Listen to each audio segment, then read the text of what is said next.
vision dans les profondeurs de l'économie africaine. Tout de suite,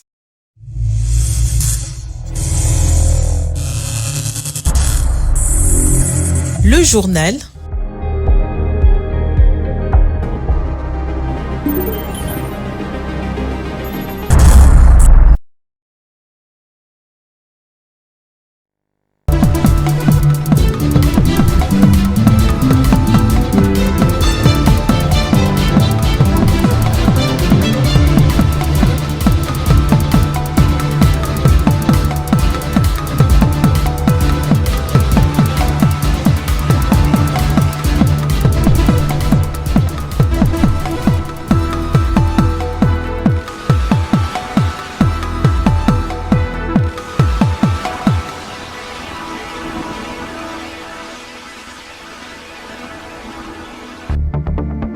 Au sommaire, à l'occasion de la visite officielle du président Félix Tshisekedi à Paris, les bureaux de géologie et minière française et la GECAMINE ont conclu un accord cadre de coopération en géosciences. Plus de détails dans ce journal. Et national, l'introduction de nouveaux billets de banque et pièces Zimbabwe conformément aux directives des autorités et les billets de plus forte valeur de cette devise baptisée aussi par les autorités. Les détails dans ce journal.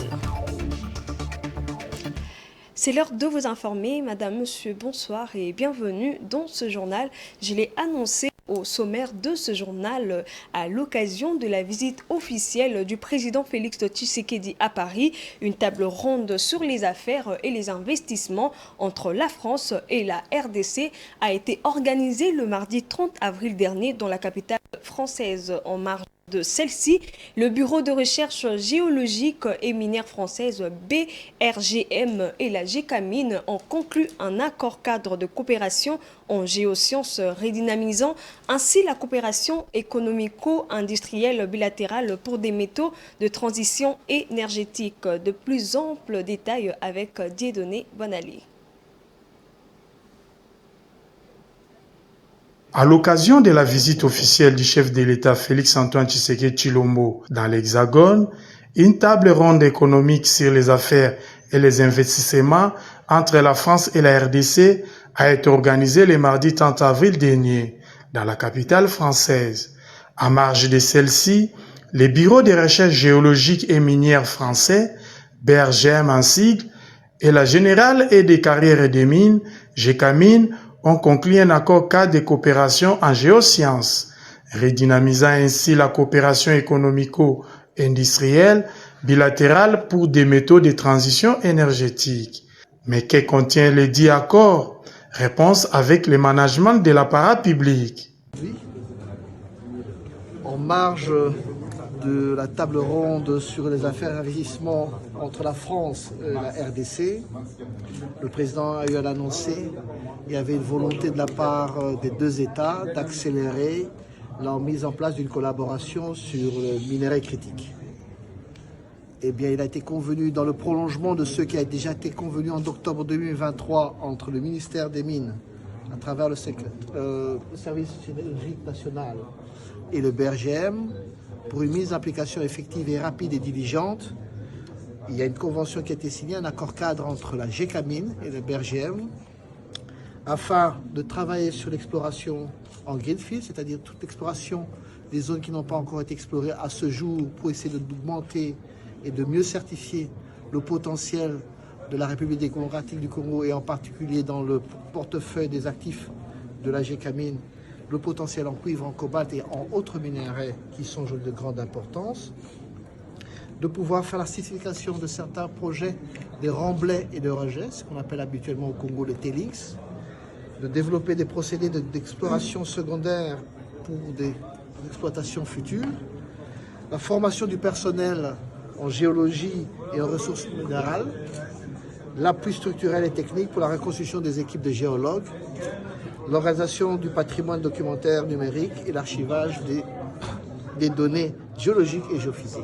Donc, trois axes très clairs, la formation, la sécurisation d'informations et la connaissance du développement du potentiel minier que nous avons afin d'exploiter.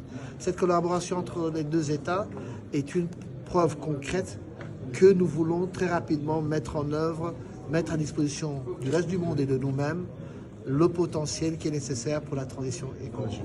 Je vous remercie. Rendez-vous en RDC pour la matérialisation de cet accord cadre qui, nous l'espérons, ne sera pas classé dans les tiroirs de l'oubli. Au terme de son séjour dans l'Hexagone, le président Félix Tshisekedi a rencontré hier, mercredi 1er mai 2024, à Paris, la diaspora congolaise basée en France. D'entrée le jeu, le chef de l'État a remercié d'abord ses compatriotes de l'étranger qui ont massivement voté pour lui lors de l'élection présidentielle de décembre 2023. Ensuite, il a présenté le 6 axes prioritaires de sa gouvernance au cours de 5 prochaines années. Il s'agit de la création d'emplois, la sécurité, l'amélioration du pouvoir d'achat, la diversification de l'économie, l'accès aux services de base et la modernisation du pays. Je vous propose de suivre notre envoyé spécial, Willy Kalengai, qui nous revient ici sur ce qu'a été cette rencontre du président et de la diaspora. Suivez. Voilà, amis téléspectateurs, vous qui nous suivez en cet instant, c'est à partir du Thalys qui va vers Bruxelles, où les chefs de l'État vont se rendre pour rencontrer la communauté congolaise de Belgique. Mais il faut reconnaître qu'avec avant-hier, il y a eu cette rencontre avec la communauté congolaise de Paris. Le chef de l'État a réuni autour de lui les Congolais qui sont déjà français, mais qui aujourd'hui veulent rentrer dans leur pays pour pouvoir participer à son émergence avec leur qualité de Français du Congo. Mais aussi les Congolais de France qui étaient présents ont aussi donné de leur voix pour permettre à ce que les chefs de l'État aient conscience de leur agenda, un seul agenda à l'ordre du jour, comment permettre à ce pays de retrouver sa dignité et sa place dans le concert des nations.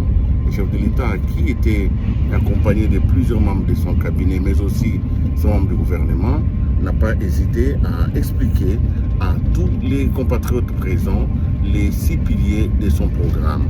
Il estime que le temps est venu pour que chaque Congolais puisse pouvoir donner de sa force, de sa puissance, mais surtout qu'il puisse participer à ce combat contre la pauvreté, ce combat qui touche le pays dans un contexte difficile, notamment celui de la guerre. Il faut reconnaître que cette journée, le chef de l'État à Paris clôturait ainsi une visite d'État, une visite de haut niveau où, avec le président Macron, il a été question de réaffirmer la volonté commune de ramener la paix à l'est du pays, mais surtout, et c'est une première, de pointer du doigt les troubles faits dans la sous-région. J'ai cité le Rwanda. Le président de la République va donc à Bruxelles pour faire la même chose avec la communauté congolaise de Bruxelles, avec l'espoir que les Congolais qui sont à l'extérieur aient une très bonne information, que nous puissions éviter des prises de position qui sont liées à la manipulation et à l'intox. À partir du Thalys qui va vers Bruxelles, Willy Kalengai pour Geopolis Télévision. Le tri et la collecte de bouteilles en plastique constituent une opportunité d'affaires pour de nombreuses personnes à Kinshasa, capitale de la République démocratique du Congo. Une fois collectées, ces bouteilles en plastique sont vendues dans la majeure partie de cas à l'entreprise Kintoko. Suivez ce reportage de Francine Moukeba et Giscard Tamba. Parmi les métiers en vogue dans la capitale Kinshasa, on compte celui des ramasseurs de déchets plastiques. Jeunes et vieux, hommes et femmes, de nombreux Kinois s'adonnent désormais à cette activité dans la plupart des cas pour subvenir à leurs besoins et ceux de leur famille en l'absence d'emplois mieux rémunérés. Chaque matin, on les voit sillonner les rues de la capitale en quête du précieux sésame qu'ils revendent auprès de quelques rares sociétés de recyclage. Selon Paty qui nage dans la quarantaine d'âge, un des ramasseurs rencontrés dans la commune de Lingwala sur l'avenue de la démocratie, ce travail, quoique pénible, lui procure le revenu nécessaire pour sa survie. Bon, ils ont un bénéfice, ils ont géré un bon, ils ont géré bénéfice. Bon, bandana bandi musalo, na otang sabana na musalo, moi si na osunga pe babokilo na musalo. Na ofute la pendaku na pe na ba faire mission na osala na mbonga milangi Ces ramasseurs font cependant face à plusieurs difficultés, notamment le manque d'outils de protection hygiénique, alors qu'ils sont de temps à autre obligés de fouiller dans les ordures pour en tirer les bouteilles plastiques. Bon, musalo epesa biso mwa pasi po nini esengaka ndenge todinda na bakalamu esenga bongo tozala na ba intérieur ba buti bagan. Mbe bagan ezate tokende kaka kosimba bamilangi bongo. Bamilangi misusu tozozwa masuba esengo sopaka masuba eloko epesa mwa pasi yango wana. Bon, nga par jour se milangi eza na kalamu ebele par jour nabetaka 20 sacs nga moko. En cette période marquée par le gangitisme urbain, les superviseurs du site Kintoko, une des sociétés de recyclage, toujours dans la commune de Lingwala, invitent particulièrement les jeunes Koulouna à plutôt s'investir en eux dans ce travail pour à la fois voir de quoi survivre, mais aussi pour rendre la ville saine et vivable. Donc, qui ne risque rien n'a rien. Donc, il faut qu'on travaille. Il n'y a pas de saut métier. Donc, Moussala, ils fout et peu importe, mais l'argent n'a pas d'odeur quand on est en français. Mais dans les mabété, tout le monde a besoin de machette, tout ça là. Pourquoi pas travailler le roi, fournisseur Pour une certaine opinion, la population quinoise doit être sensibilisée sur les tri des déchets ménagers de manière à permettre à ces ramasseurs de ne pas prendre beaucoup de risques sanitaires lors de la récolte des bouteilles plastiques. Les candidats malheureux aux élections sénatoriales ont 8 jours, soit du 30 avril au 6 mai, pour déposer les recours devant la Cour constitutionnelle. Après 60 jours de traitement de recours, la Cour constitutionnelle va publier en date du 7 juillet les résultats définitifs des sénateurs élus. Patience Lokeke. Dans un communiqué, la centrale électorale a dévoilé la suite du chronogramme opérationnel de ces 2 élections organisées au suffrage indirect. En d'autres termes, après l'étape de la publication des résultats provisoires, s'ouvre désormais l'étape des contentieux électoraux devant les instances judiciaires. Selon le communiqué de la CNI, les candidats malheureux ont 8 jours du 30 avril au 7 mai pour déposer leur recours devant la Cour constitutionnelle. À son tour, la Cour constitutionnelle va disposer d'un délai de 60 jours du 8 mai au 6 juillet pour le traitement des recours, et la date du 7 juillet sera marquée par la publication des résultats définitifs par la Cour constitutionnelle. S'agissant des élections de gouverneurs et vice-gouverneurs, du 30 avril au 14 mai, soit pendant 15 jours, vont se dérouler devant la Cour d'appel, faisant office de cour administrative les contentieux. Un jour plus tard, soit le 15 mai, le cours d'appel faisant office de cour administrative vont procéder à la proclamation des résultats définitifs de l'élection de gouverneurs et vice-gouverneurs. Après cette étape, il reviendra désormais au président de la République de procéder à l'investiture de ces différents gouverneurs de province, conformément aux dispositions de l'article 80 de la Constitution de la RDC. Ici, il est noté que, comme lors de précédentes élections, à savoir législatives, nationale et provinciale, c'est toujours la famille politique du chef de l'État, Félix Tshisekedi, l'union sacrée de la nation, qui a un plus grand nombre de sénateurs et gouverneurs. Le maintien de la sécurité à l'occasion de grands rassemblements dans la ville de Kinshasa préoccupe les autorités congolaises. À un peu plus de 2 semaines du concert du pasteur chantre Moïse Mbié au stade de Martyrs, il est allé solliciter l'implication du vice-premier ministre en charge de l'Intérieur et Sécurité, Peter Kazadi, pour la sécurisation de fidèles et fanatiques le jour J. Au total, 1000 hommes de troupes et officiers seront mobilisés pour l'événement. Je vous propose de suivre tour à tour Peter Kazadi et Moïse Mbié. Il s'est déplacé jusqu'ici dans les buts que je venais de vous dire. Et je lui ai assuré, avec les forces de l'ordre et de la sécurité, qui sont déjà alertés, qui travaillent déjà sur un plan de sécurisation. Tout sera mis en place pour que l'événement se déroule sans incident. Je suis très heureux d'être ici. Moi, je vais simplement profiter pour rassurer surtout les mamans qui veulent venir avec les enfants, la population quinoise. Écoutez, le numéro 1 de la sécurité de la République est là, nous rassure que tout se passera bien. C'est les concerts où vous venez avec vos téléphones et vous sortez avec vos téléphones. C'est le concert où il n'y aura pas de mort, il n'y aura pas d'étouffement. La police, près de 1000 agents. mobilisés pour la sécurité, mais en dehors de ça, des entreprises, de compagnies qui s'occupent aussi de la sécurité seront là. Les choses vont bien se passer comme le VPM vient de le dire. Je dis encore merci, je suis très honoré d'être ici. Le monde célèbre chaque année la journée mondiale de l'asthme avec pour objectif de sensibiliser et d'informer sur cette maladie. L'asthme qui est une maladie inflammatoire chronique qui se manifeste le plus souvent par des crises. Ces derniers provoquent de difficultés respiratoires et les symptômes de l'asthme sont de tout qui sont en général sèches, un essoufflement et des difficultés à respirer. La question de savoir comment prévenir la crise de l'asthme, le docteur Hugues Mayele, joint par Rachel Misenga, répond. Nous devons d'abord comprendre ce que c'est l'asthme bronchique. Dans l'asthme bronchique, nous assistons à une inflammation des bronches, à un rétrécissement, aussi une production excessive de mucus. Alors, ce qui fait que ça peut rendre la vie difficile. Et quelles sont les causes? On peut l'attraper par des prédispositions génétiques. Quand je parle de prédispositions génétiques, ce sont des caractères héréditaires qui sont dans les personnes, mais qui ont eu au moins une proportion assez faible, mais qui existent. Et nous pouvons l'attraper aussi par contact excessif avec les allergènes. Ces allergènes qui sont les pollens, les poils d'animaux, certains facteurs environnementaux. Voilà les deux manières qui peuvent faire en sorte que quelqu'un soit atteint de l'asthme bronchique. La personne qui fait l'asthme bronchique a maintenant une certaine hypersensibilité de cellules de bronches. Cette hypersensibilité fait qu'à ce que quand la personne est en contact avec son allergène naturel, il réagit de façon excessive. Cette réaction va faire cette inflammation des bronches,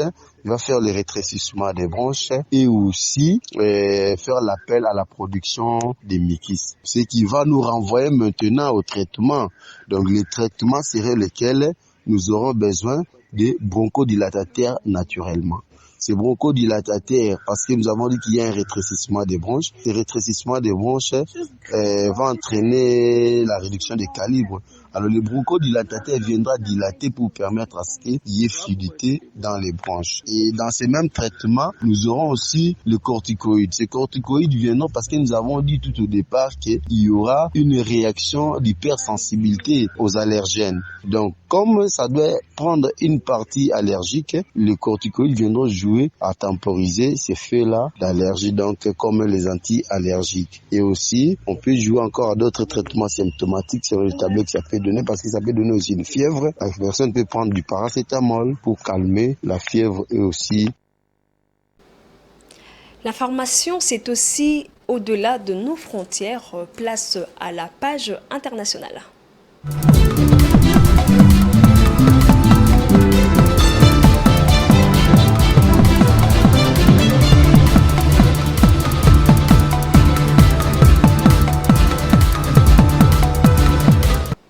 Je l'ai annoncé au sommaire de ce journal, l'introduction de nouveaux billets de banque et pièces au Zimbabwe. Le billet de plus forte valeur de cette nouvelle devise baptisée Zimbabwe Gold ou ZIG sera la coupure de 200 ZIG d'une valeur d'environ $15 américains. Conformément aux directives des autorités, les particuliers seront autorisés à retirer jusqu'à 3000 ZIG par semaine, tandis que les entreprises pourront retirer jusqu'à 30 000 ZIG.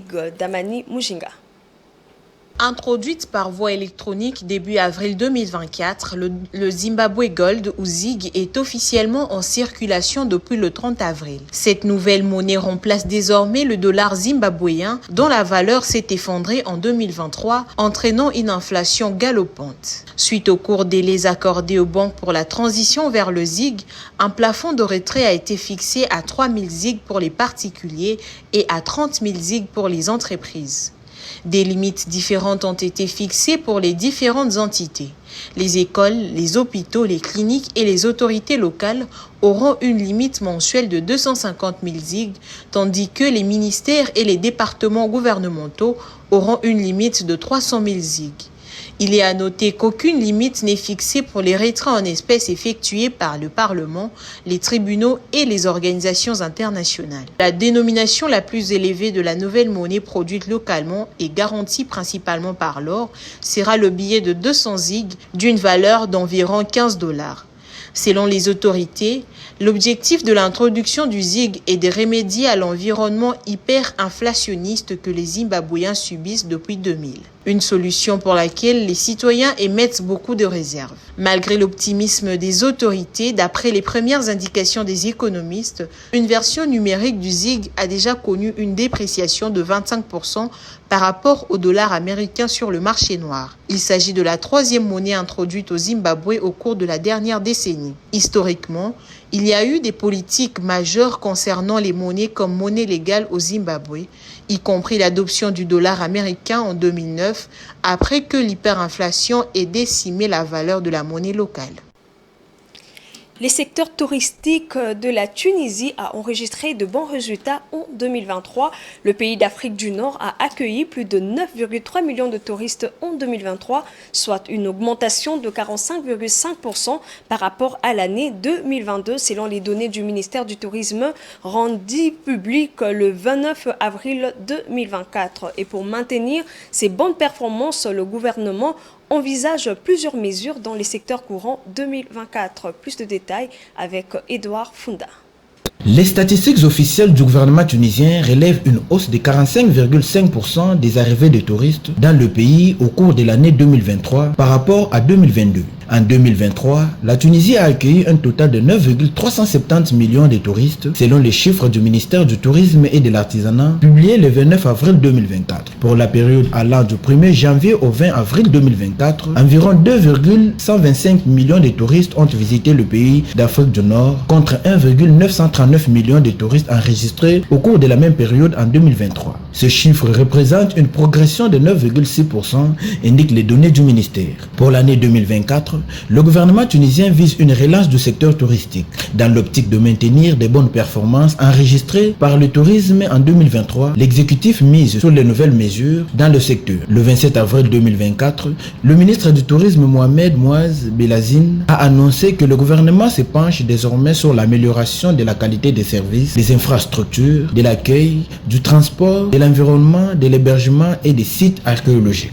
Le ministère du Tourisme a également annoncé l'achèvement du projet de la révision de la classification des hôtels à travers le pays en vue de permettre au secteur touristique de se conformer à de nouvelles normes, notamment en matière de respect de l'environnement et d'inclusion des personnes ayant des besoins spéciaux. Il a appelé à la promotion du tourisme intérieur afin d'inciter davantage les Tunisiens à explorer la diversité et la richesse du patrimoine.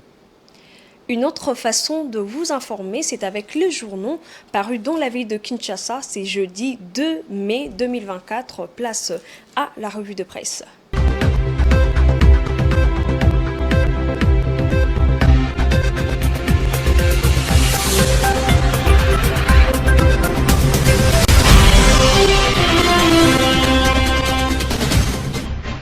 Bonsoir à tous, mesdames et messieurs, et bienvenue dans cette revue de presse. Ouvrons cette tranche avec ce dossier judiciaire contre Fridolin Ambongo. Le clergé de Kinshasa exprime sa solidarité envers le cardinal et qualifie cette initiative de honteuse. Alors que les autorités judiciaires de la République démocratique du Congo envisagent d'ouvrir une information judiciaire à l'encontre du cardinal Fridolin Ambongo, le clergé de Kinshasa s'est dit choqué par cette initiative et exprime sa solidarité et son soutien envers l'archevêque métropolitain de Kinshasa. Dans un communiqué du 30 avril, les membres du clergé dénoncent cette action qui illustre une dérive dictatoriale visant à annuler la liberté d'expression. RDC, passation des marchés, de la sous-traitance, les jeunes entrepreneurs s'opposent à toute ingérence indue et appellent à la révisitation de l'accord FEC à respect, écrit le site d'information 7/7. Des jeunes entrepreneurs évoluant dans le domaine de la sous-traitance en République démocratique du Congo s'opposent à toute forme d'ingérence indue dans le processus de passation des marchés entrepris par l'autorité de régulation de la sous-traitance dans le secteur privé. Gouvernoral au second tour, le professeur Jean-Jacques Pouroussi de l'AFDC élu gouverneur au Sud Kivu. Le professeur Jean-Jacques Pouroussi de l'Alliance des forces démocratiques du Congo AFDC de Modeste Bahati Lukwebo est élu gouverneur du Sud Kivu avec comme vice-gouverneur le député national Jean-Jacques Elakano de l'Union pour la démocratie et le progrès social. Ce à l'issue du vote au deuxième tour organisé ce jeudi 2 mai 2024 par la Commission électorale nationale indépendante à l'Assemblée provinciale du Sud Kivu. Zoumeko, quant à lui, qui écrit au mois d'avril de l'année 2024, les régies financières du gouvernement de la République démocratique du Congo ont mobilisé leurs recettes de l'ordre de 4 milliards de francs congolais, soit 1,4 milliard de dollars américains. Table ronde de Paris sur les affaires et l'industrie, Julien Paluku vante la République démocratique du Congo comme meilleure destination au monde pour l'industrie des batteries électriques. Il a relevé que la République démocratique du Congo offre des opportunités dans des différents domaines, notamment l'industrie des batteries et véhicules électriques, les zones économiques spéciales, l'agro-industrie, l'énergie, le commerce, le tourisme et les forêts, mais aussi la consolidation de l'amélioration du climat des affaires qui a été aussi bien vendu à Paris, en France, au chef des 130 entreprises françaises par le président de la République, Félix-Antoine Tshisekedi Tshilombo, qui était entouré de quelques membres du gouvernement qui l'accompagnaient, écrit toujours le site Desk Echo. C'est la fin de cette revue de presse. Merci de l'avoir suivi. Restez branchés pour la suite de votre programme.